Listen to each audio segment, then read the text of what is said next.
Hi, we're Quaint and Curious Volumes. My name is James. It's Friday. I'm going to give you my Friday reading report. I have not, in the past week, finished any books, but I have certainly read a bunch of things. So I'm going to tell you about them. That's what a Friday reading report is. It's when I tell you what I read in the last week. Um, the main thing I have been reading is Sodom and Gomorrah, Volume 4 of In Search of Lost Time by Marcel Proust. Um, if you've been watching this channel, you know I've been reading a book of this about every 3 months or so since the start of the year. This is the fourth of, depending on how you count, either 6 or 7 volumes. My edition has 6 books, although the fifth one contains two volumes in it. Who really cares? When I was younger, I had the this cloth bound set that had the whole of it in two really big books with very tiny print. So I'm glad to have it in these sort of more handy size, and it's apparently a more recent translation, although it's based on the same translation, but then it was updated by someone, and then it was revised by yet a third person. So this is a book that's been translated 3 times over. I don't. Anyway, so what you've heard about Proust in Search of Lost Time. It's all true. It's kind of a strange, misty, at times frustrating book to read, but at times very enjoyable. So it's more society, it's more aristocrats, it's more dinner parties and catty cutting conversations. But he does, I mean, for Proust, there is at the end of the previous volume, Guermantes Way, there is kind of a cliffhanger because he's like, and then I learned something about Baron de Charlus before I went into this party that I wasn't sure I was invited to. And he never tells you what it is. And here it starts off with like, oh yeah, I was going to tell you about this thing about Baron de Charlus. I don't know if I should spoil it. Look, this is not a book for spoilers or surprises.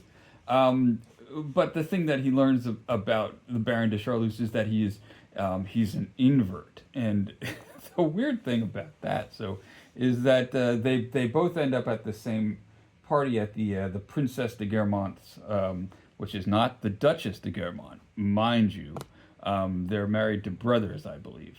And Baron de Charlus is also related to the is the brother of the Duc de Guermantes. Anyway, so he's trying to go to the Prince and Princess de Guermantes party. He's not sure he's been invited. It turns out he is. Don't worry about it. And Baron de Charlus is there, whom he's just kind of observed having a sort of Edwardian era Tinder hookup with, or I guess more of a grinder hookup with the tailor who lives in their building. So it's sort of like has this weird effect on the narrator. He has a long section like thinking about different types of inverts and whether they're part women or wish they were women or associate or identify with women because it's all very not very up to date. But he every time he sees Baron de Charlus, and he's kind of obsessed with this guy, this older man who's like really eccentric. And at the end of the previous book, they had this very weird evening where he was invited over, and the Baron like just lights into him and tells him he's just a little, just a pathetic little bastard. then he's like, oh, let me take you home, and he's like just alternating between being completely horrible and actually very sweet. So he's kind of observing him, and like he's seeing everything through this new filter of, oh well, of course it's because he's an invert, and So that's weird. Also, it seems like I guess one of the points of the previous volume, Guermont Way, is that the narrator finally becomes close enough to enough society people, enough aristocrats, that he like gets to know them, and he learns that they're not these sparkling, brilliant people. They're kind of petty, and a lot of them are anti-Semites. And yeah, he just kind of starts to his illusions of them start to fade. And in here, he several times starts using this term "society people" or "in society" to refer to this world that he's in, and it's never like a complimentary thing. He's like this is how it is with these society people. Um, there's a couple of amusing things that I wanted to share with you. At one point, he sort of he's trying to get introduced to the Princess de Guermantes, and he's at this party, and he meets a lady who he's met before, and he's trying to talk to her because he wants her to introduce him. He can't remember her name, and he's they're talking. He's trying to figure it out, trying to get the correct name, and then in this extremely long paragraph, I tried to. About things that you'll relate to, about talking to someone, trying to recall what their name is, and and then he's interrupted in this, long musing about trying to remember something, and he has the reader, which is us reading this book, interrupt him in the middle of the paragraph.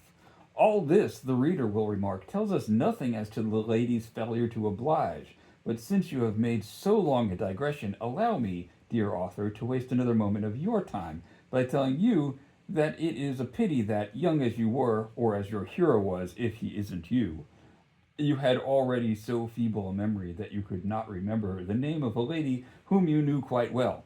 End quote.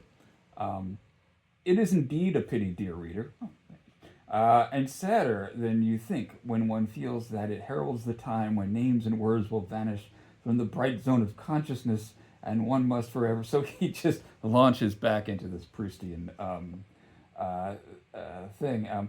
But if this infirmity occurred only in the case of names barely known and quite naturally forgotten, names one wouldn't want to take the trouble of remembering, the infirmity would not be without its advantages.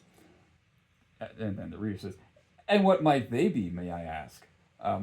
Well, sir, infirmity alone makes us take notice and learn, and enables us to analyze mechanisms of which otherwise we should know nothing. A man who falls straight into bed at night after night, and ceases to live until the moment when he wakes and rises, will surely never dream of making, I don't say great discoveries, but even minor observations about sleep. He scarcely knows that he is asleep. A little insomnia is not without its value in making us appreciate sleep, in throwing a ray of light upon that darkness.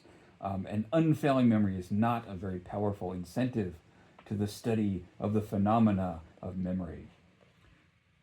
Then we're asking him again, well, did Madame d'Arpajon introduce you to the prince? No, but be quiet and let me go on with my story. That's about as funny as this book gets, by the way. So if you're not enjoying that, this might not be the book for you. Well, you're not getting up to the fourth volume of it. And I can hear one of my commenters in particular saying, I think Proust will be the death of you, James. Okay, all right. Yes, granted. So, what else have I been reading? I've been reading, what's it called? The Vegetarian by Han Kang. Yes, that Han Kang. The winner of the 2024 Nobel Prize for Literature. I'm finished with the first section. It's in like three longest chapters.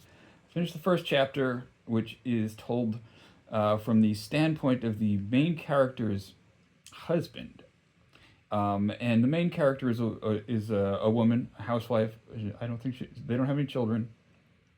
But one day, her husband finds her in the middle of the night, in the kitchen in front of the open refrigerator. She's throwing out all the meat and seafood that is in the freezer and the refrigerator. Um, and she says that she won't eat meat anymore. And she also becomes kind of increasingly sort of uh, disconnected from the world. She doesn't seem to communicate very much anymore. And he tries to get her family to talk to her, and it I don't know. It's very strange. And then she says that she had a dream, and that's why she won't meet, but she doesn't say what the dream is. Although we kind of get pieces of the dream in these sort of italicized sections, and it's all kind of a gory horror show sort of thing. So far, it's kind of boring, despite what I'm sure I made it sound fascinating. Anyway, we'll see how it goes. I'm reserving judgment. It's better than Jan Fosse, I'll tell you that much. Better than Annie Ernaux. So I guess they're at least moving in the right direction over there in Sweden. Um, I'll give you a more thorough take once I finish reading that. And also, the third thing that I've been digesting is I've been reading, well, or listening to on audiobook the memoir of Thurston Moore, who was one of the founders, the guitar player and singer, or one of the guitar players and singers of the band Sonic Youth. And if you're not familiar with Sonic Youth, they kind of got their start I guess they started in the 80s, the 1980s in New York, and were part of the punk scene, but were also kind of pretentious art school types. Thurston Moore himself did not go to art school, but he was really into the rock and the punk music and these kind of more experimental noise groups that were practicing in downtown New York in the late 70s and the 80s. And so he's in kind of a similar milieu to the people in Kathleen Hanna's book, but earlier and on the East Coast. And so he's encountering Patti Smith, Richard Hell, the Dead Boys, the Ramones, the New York Dolls, all these bands. He's seeing them live. It's pretty fascinating. Suicide, Iggy Pop. If you're into that kind of music, it's pretty cool.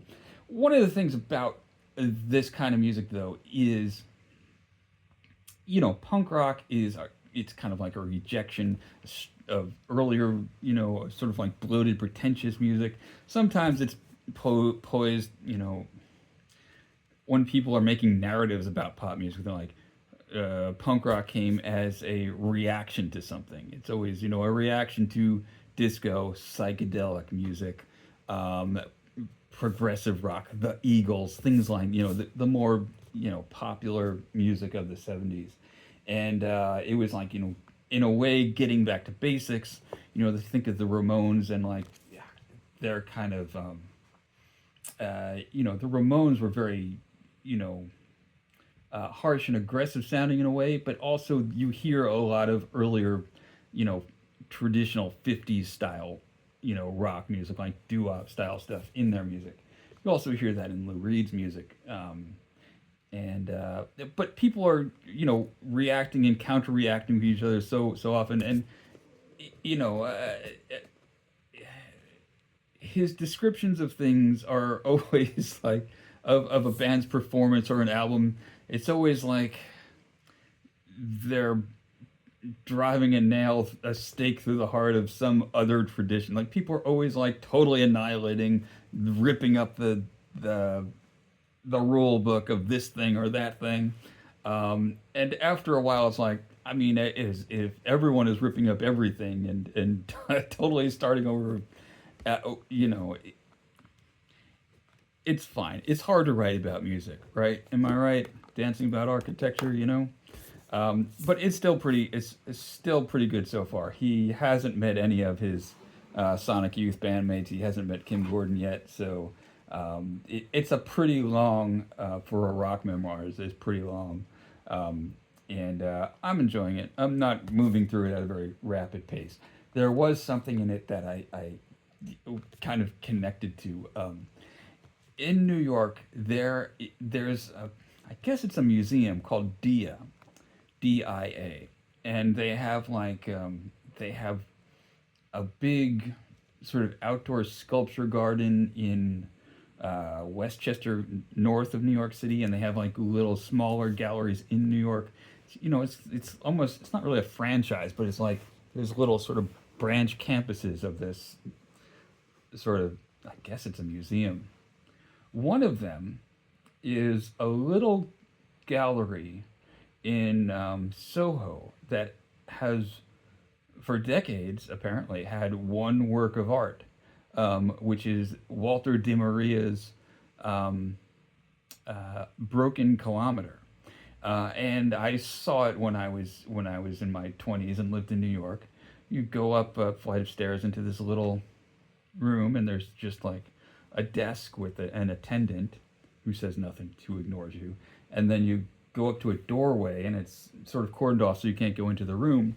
But the room just has brass rods, and I can't remember. It's like maybe they're 2 meters long, and they're just arrayed in long ranks, and they're all the same size, and there's a skylight. So I guess if you watch it through the day, this light moves and it looks a little different. But that's all it is. It's just this broken kilometer. It's, you know, 1,000 meters of brass rod. And you know, the attendant was just sitting there, and you know, I think there was a guest book you can sign in or not, and there was just some guy sitting there reading a book. I'm like, that's the job for me. I want to be the keeper of the rods.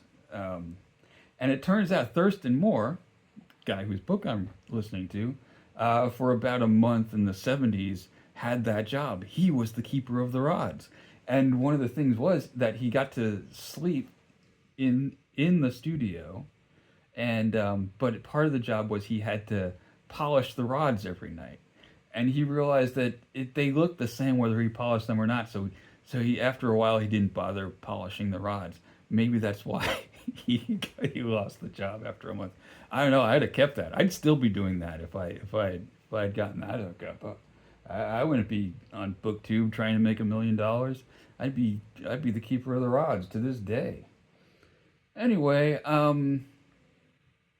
that's what I have for you. So, I have. What's your dream job? I guess. Let me know in the comments. Like, comment, and subscribe, and click the notification bell so I can tell you about other rooms filled with rods. Okay, thanks for watching. Bye. Oh, hold on. You want to see? I have a little Louise update because last time I was like, Louise was on the floor because she was a little. We didn't want her jumping up and down in the chair anymore, so I got her a little ottoman so she can get up on the chair. But she's snoozing right now. She's having her little afternoon nap. Easy. Hi there, sweetie. Hi. Okay. Nope. Let's not wake her up. Okay, thanks for watching.